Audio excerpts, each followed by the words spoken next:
All right, so we're going to look at vector equations and finding the paths of particles, but I thought maybe I'd just explain why I'm putting these sort of philosophical things at the start. I've heard something recently where it's like, education as we've known it up to this point might be dead with AI advancements and things. So I suppose my response to that has been like, what are we doing? All of this stuff you could probably get explained to you just as well by ChatGPT.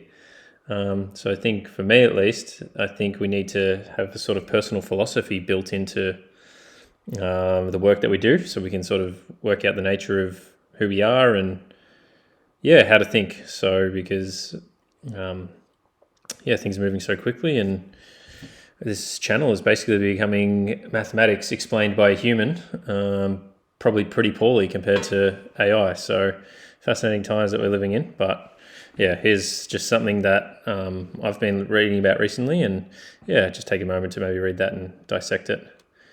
Anyway, what we are going to look at is vector functions and their paths. So if we were to look at a vector function, we've done a bit of this before, but we might be considering questions like this, like you've got something like r of t, where r is this vector, and it depends on this parameter t. So just recalling what this bolded I means, that's the unit vector in the x direction.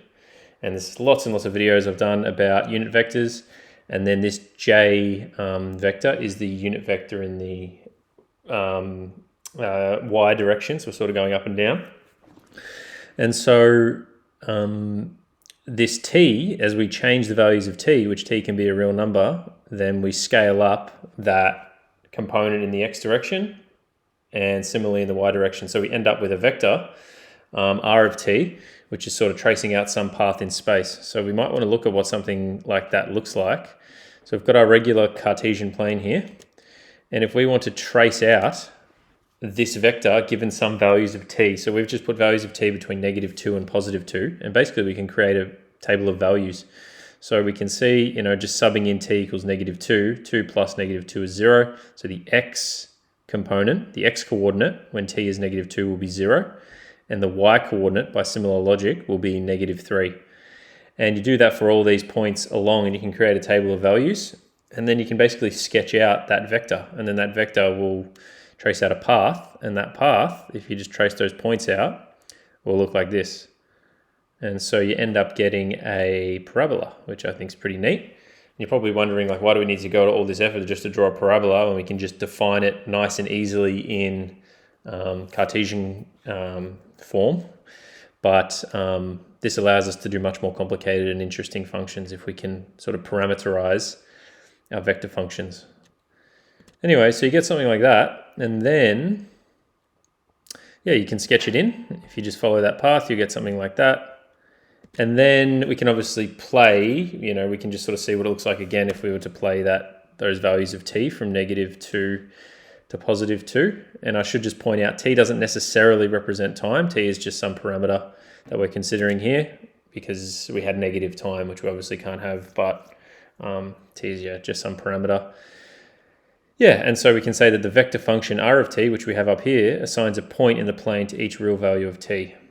So we end up with a function in the xy plane, and then you're probably wondering, well, what is the Cartesian coordinate, the Cartesian equation for that? And this is how you sort of do that transformation. Basically, you set x equal to the coefficient of I. So you set your x value, so xy is some point on the curve that we've just drawn, and we set our x value equal to 2 plus t.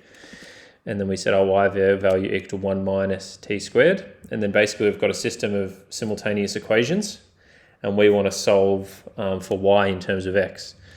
So the equation 1, if you rearrange it, gives you x minus 2 for t, and then you sub that into equation 2 to eliminate t.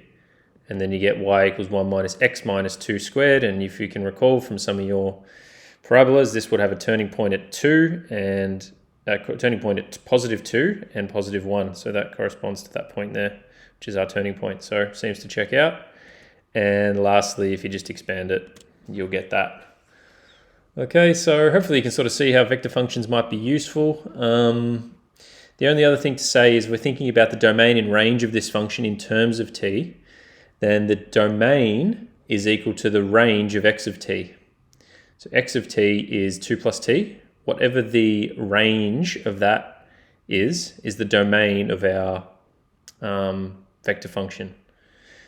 And similarly, the range of y of t, which is 1 minus t squared, becomes the range of our vector function.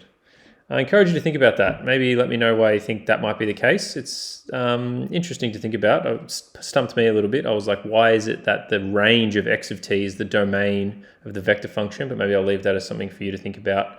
Reach out if you'd like some clarification on that. But as we said before, ChatGPT would be very equipped to help you with that. Anyway, if you found this useful, give us a thumbs up. Let us know how you're going with your studies. And yeah, good luck with everything. I'll see you soon.